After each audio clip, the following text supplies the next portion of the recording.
Hello, chart watchers and DecisionPoint faithful. Welcome to this Monday, August 23rd, 2021 show of DecisionPoint. We've got lots to cover. My father's not able to join us today. Everything's fine. He just had something come up. So what are we going to cover today? Well, our regular. First off, we'll start with our SPY and indicator overview. We'll see how many of those indicators are updated, but I'm pretty sure most of them are. Sector participation, I thought we would go over some of the sector charts. There was certainly a shakeup today in the market with a lot of those beat down sectors starting to perform. So we'll take a look and see if they have any promise moving forward just based on the increase in participation for each of those sectors. I'm going to concentrate on healthcare providers. I was seeing some interesting new momentum coming in over there. They did pull back just a slight bit today, but I think there are still some great opportunities in there. And to that end, I'll be giving you the diamond of the week. I actually have a few for you to review and you can figure out what you want to do with them, but certainly a couple of these really look like they're poised to break out and you might be able to catch them as a bottom fish. So we'll take a look at those as well. All right, before I get started though, on that, I do want to remind everybody, as I just mentioned, I have a free trading room on Mondays. All you have to do is go to our homepage. You can click on my picture right there and sign up to be in the live trading room. But you can also sign up for our free newsletter. I welcome you to do that. And you'll also receive information on how to register for that trading room. It's recurring every Monday, so you only have to register once and then you'll get your reminders for as long as you wish to have them on Monday morning. For morning here in the West Coast, it is noon Eastern on the East Coast when I do hold that. No changes on our DecisionPoint sector scoreboard. Obviously, energy having been beat down by quite a bit, it's not surprising that it still is the only remaining neutral signal on our scoreboard. This is for the intermediate term trend model. This means that the 20-day EMA is below the 50-day EMA on XLE. And it's a neutral because that negative crossover occurred while it was above the 200-day EMA. So this is the only one. Everybody else has a golden cross. Everybody else has a silver cross. Energy is the only one that seems to be still lagging, but we'll look at that sector chart as well later. So let's go ahead and do that. I love how I put this in here. It always reminds me, okay, go, go, go. All right, here we are. So first we have our SPY chart. Of course, I always look at this. Carl always looks at this when we start off the show.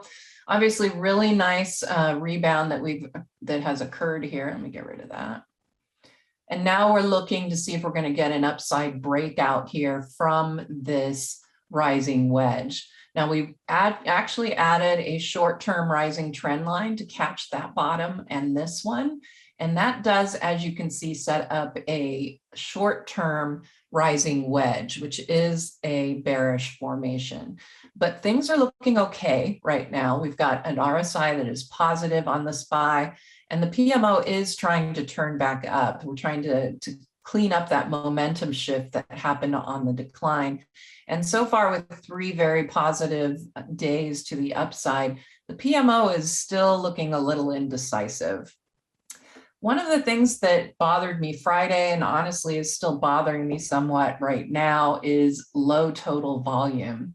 If you recall, last Friday was options expiration, and typically you get these high peaks right here in total volume on option expiration, and we didn't get that. We didn't even test our annual average for total volume. So I found that to be a little concerning to me on Friday.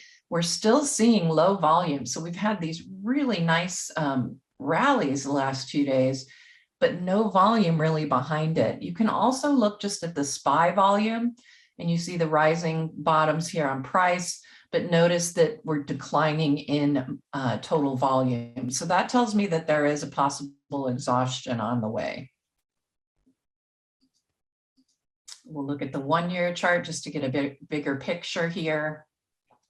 We do have a positive OBV divergence, so that does put us in a bullish mindset that we might see prices do something good moving forward. The VIX, I notice, is now back above its EMA on my inverted scale, and that is good. That typically means that the market is showing internal strength, which it certainly appears to be right now. Let's go ahead and look at our short-term climax indicators. And like I said, I'll talk a little bit more about climaxes shortly. All right, so we did not get a climax day today. I was wondering if we might. The fact that we didn't is probably a good thing, because it would certainly, a climax today would have indicated a reversal ahead. We're not seeing that. We did have climactic readings last Friday to the upside, which could have signaled an upside initiation. But without that big total volume, my sense was that we were going to start seeing prices move down. Well, it turns out that this climax more than likely was an upside initiation, and we are going to get higher prices. Carl and I did briefly chat this morning, and he's of the opinion we probably are going to see higher prices for a little bit here, but nothing that we expect to see. You know, we might get that breakout of that rising wedge, which would be very positive. But at this point, I'm still looking, I think he is also still looking for a downturn once we start challenging the top of that rising wedge. And we're very close to that if you look right here. There we go. So we're really close. If we get another day or two of really strong movement to the upside, of course, that postulate will be, that will not be the case of that last climax. It'll look more like we did have an upside initiation, like I said. So Carl and I are still thinking we might actually see higher prices coming out of this, because Friday does appear to be an upside initiation climax rather than an exhaustion. Again, I'll talk to you a little bit more about climax analysis shortly, but let's go ahead and look at our short-term indicators. The Swenlin trading oscillators have turned up in oversold territory and are rising. That's another indication that we could see some follow-on upside price movement. So that's good. We're also seeing that price above the 20-day EMA and the percent of PMOs rising is starting to improve, coming out of somewhat oversold territory. You can see right here, it could have gone a little lower before turning up, but it is turning up. So we are seeing about 37% of the S&P with rising momentum. That's still not a whole lot to sustain a rally for the longer term. So we still, like I said, are a little bit, well, we find this a little dubious, but we do agree that we probably are going to see some higher prices. This is one of my problem areas right now, is our intermediate term indicators. They've turned back down and they're continuing lower as of today. And that tells me that this intermediate term rising trend is likely going to be broken soon. But obviously the market has other plans at this point and it is continuing higher, but I would stay on the lookout, because this rising trend, I think, is in jeopardy, just based on the fact that our intermediate term indicators have negative divergences going on. I mean, just in the last 3 days, we've had rally, and in those days, these intermediate term indicators have continued lower. So that tells me that there is some problems going on under the surface, certainly in the intermediate term. Look real quickly at bias assessment. And what we do is we look at how many of the S&P stocks have their 20 above their 50. That's our Silver Cross Index. And you can see that that has tipped over. And while we're still above that signal line, we're getting really close to a negative crossover. Of course, we could end up seeing something similar to what we did earlier in August. Everything was headed down, and then it made a nice little turn to the upside.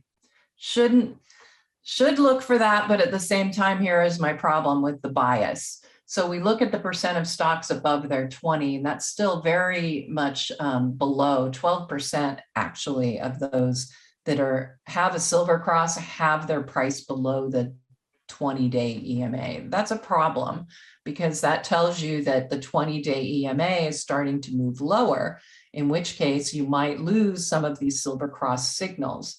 The percent of stocks with price above their 50 is rather close, but still lower. So that does still give us a bearish bias in both the short and the intermediate terms. All right. So let's go through and look at Bitcoin. We'll look at the big four plus. Bitcoin has been on a nice move after bouncing off this rising bottoms trend line. We've actually annotated a rising wedge, which is a bearish pattern. But really when we saw on Friday, once we saw that bounce off of this rising trend line and off of the 20-day EMA, things were looking pretty good. And we expected a move to test the top of this wedge. However, it's a wedge, it's bearish. So I think we'll still eke out some more upside here on Bitcoin. But unless we see some serious improvement with the PMO and the RSI, it right now is getting overbought. We have to be careful. If it does rise, that will get overbought, in which case we'll probably be looking for another trip down to test this rising bottoms trend line. But for now, I think Bitcoin looks bullish, and we should see it pop right up there and touch the top of that rising wedge. UUP, the dollar. I was feeling a lot more bullish on the dollar until I saw this chart. But honestly, you can see that the rising trend here, in fact, let's go ahead and I'll annotate it for you. Right here, come from there to right here. And you can see that today's pullback did not compromise that short-term rising trend. So I like that. The RSI is moving lower. Well, of course it is a big gap down like this on UUP. We would expect to see that. We want to see it stay though, like it did here above that net neutral 50 number. You can also see that that PMO does want to turn and curl back over after the decline we saw on Friday and today. But if it can hold above that signal line, I'll still feel pretty bullish about the dollar. Right now, I still feel pretty bullish about the dollar. All right, and here's another reason why. If you look at the one-year chart for UUP, we have a couple of bullish patterns going on. We have a cup and handle.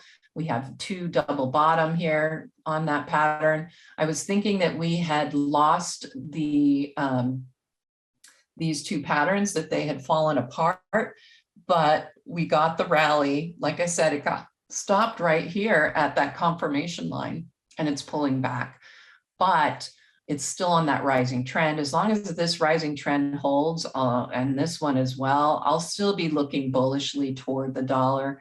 It's if we lose the 5,200 or we lose this rising trend in the intermediate term, that will change my outlook on the dollar. But right now, I think it does still look positive. Gold.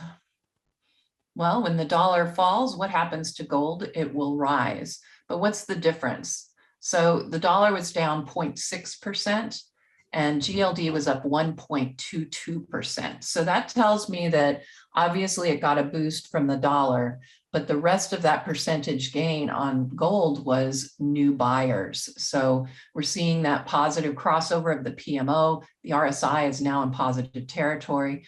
But more importantly, price got back above the 20. It got back into this trading range. It's looking a lot more bullish than it has. We have a possible bull flag right here. So that could tell us we'll get a move to test resistance up at here. But for now, I'm staying bullish, but it is still below that 200-day EMA. So we'll want to see that continue. All right, gold miners. Gold miners had a fabulous day. They are bouncing off an annual low right now.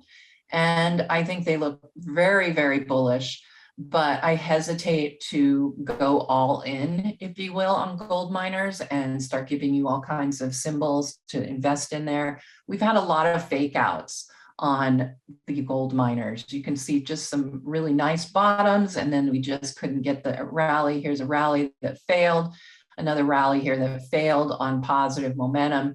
So at this point, I'm going to be a little bit standoffish, if you will, from gold miners, simply because we do see the participation hasn't really improved beneath the surface.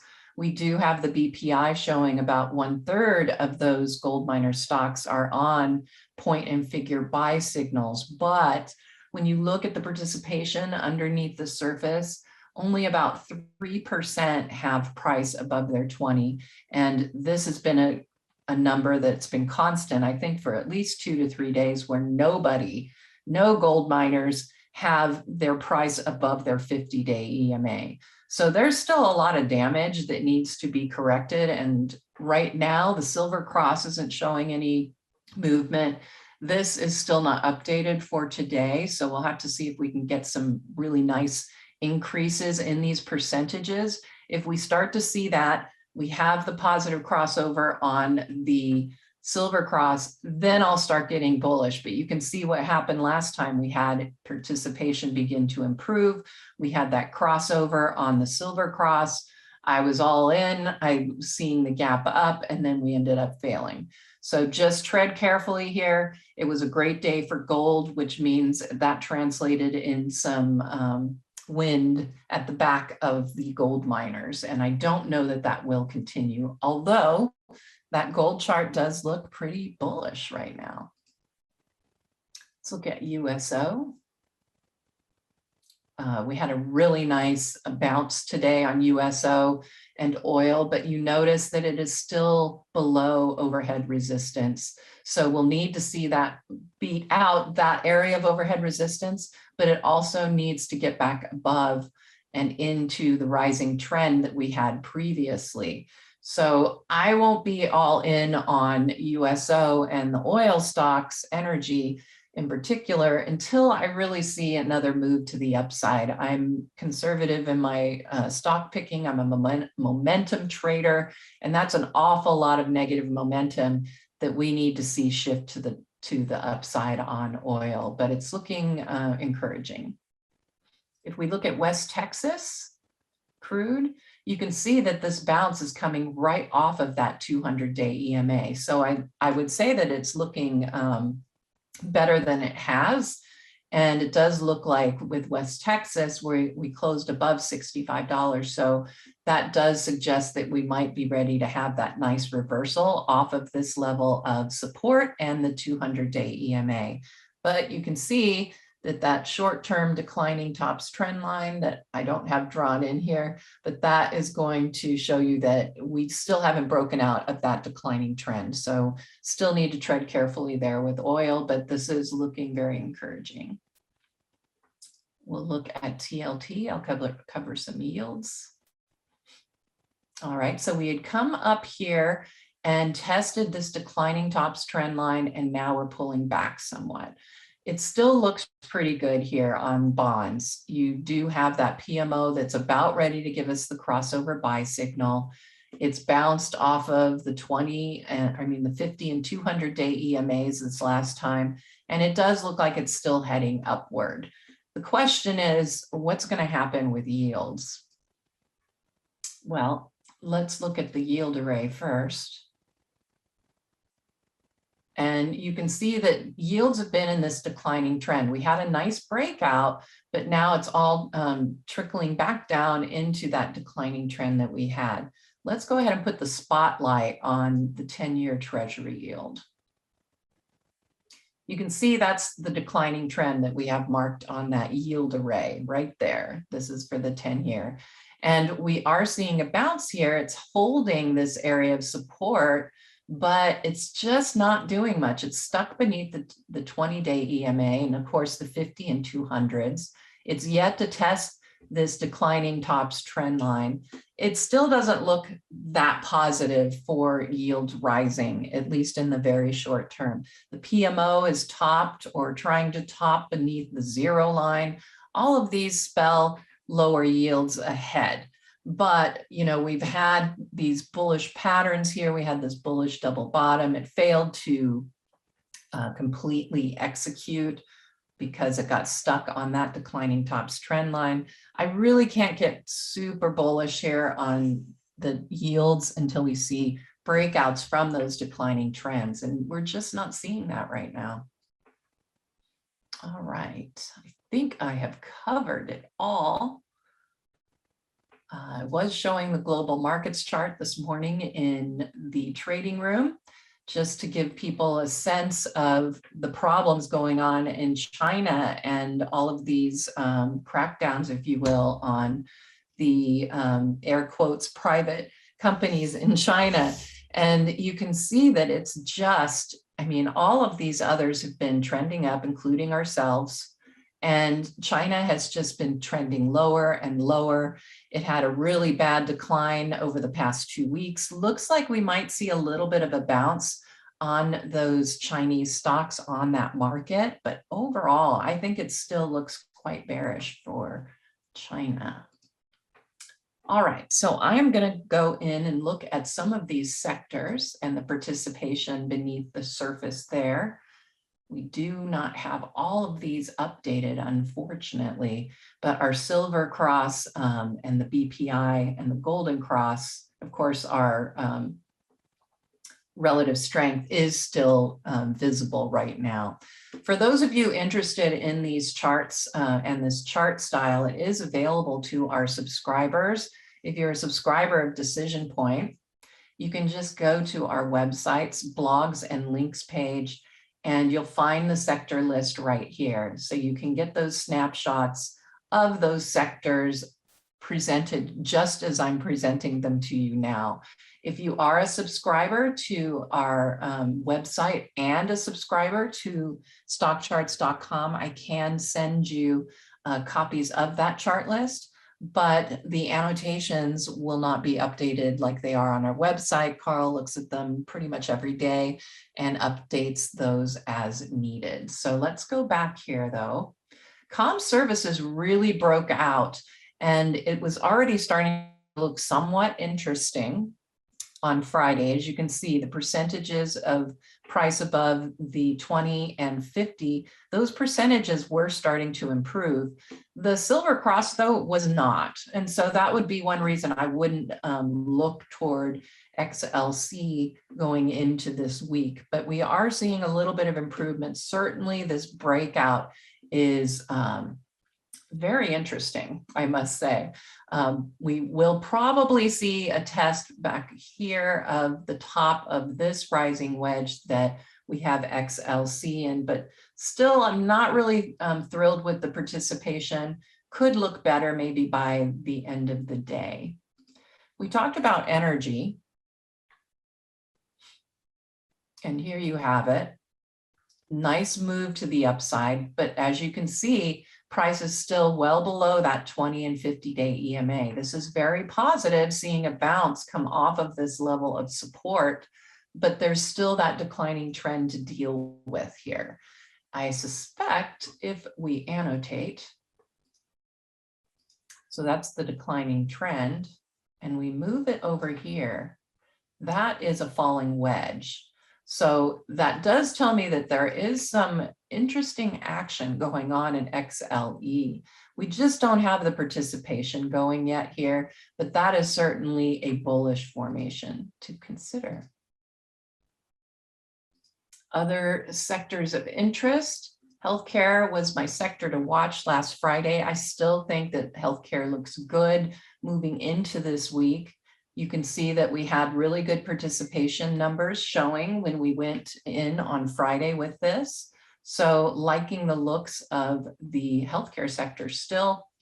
Utilities really took it on the chin. It was the biggest underperformer today, but honestly, it hasn't really done anything to break that rising trend. In fact, it's just taken the RSI out of overbought territory.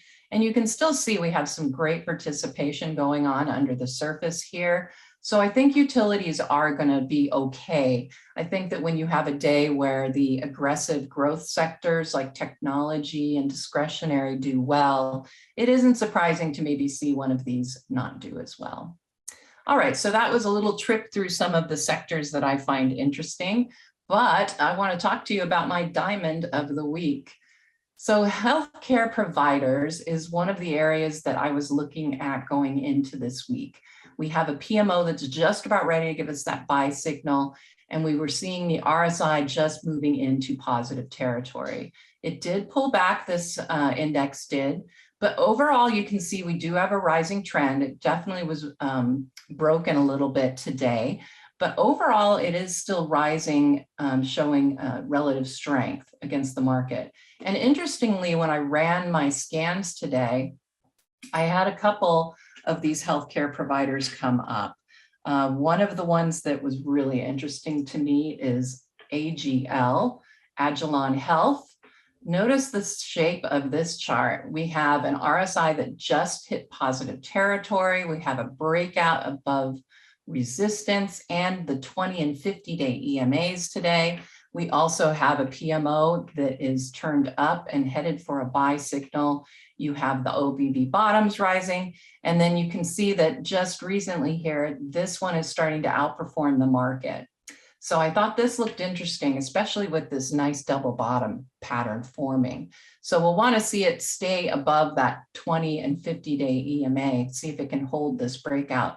But, you know, looking at rising bottoms here on the OBV, declining bottoms on price, I think this one is shaping up to look pretty darn good. A couple of other names for you. I know that I had one in diamonds this week. Which one did I have?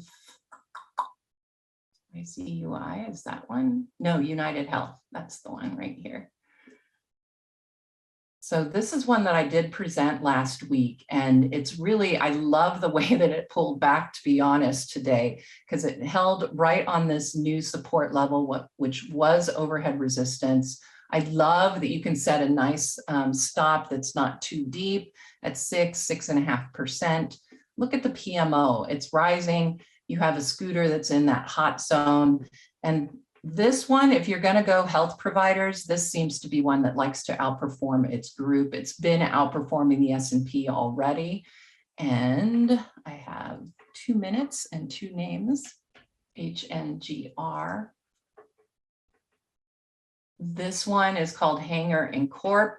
It is, you know, it dropped below its 50. There are a lot of things that are a little bit on the negative side here for this chart, but we had a really nice breakout today. We held above this area of prior resistance. We have a double bottom. Today's close above that confirmation line makes this one look pretty good.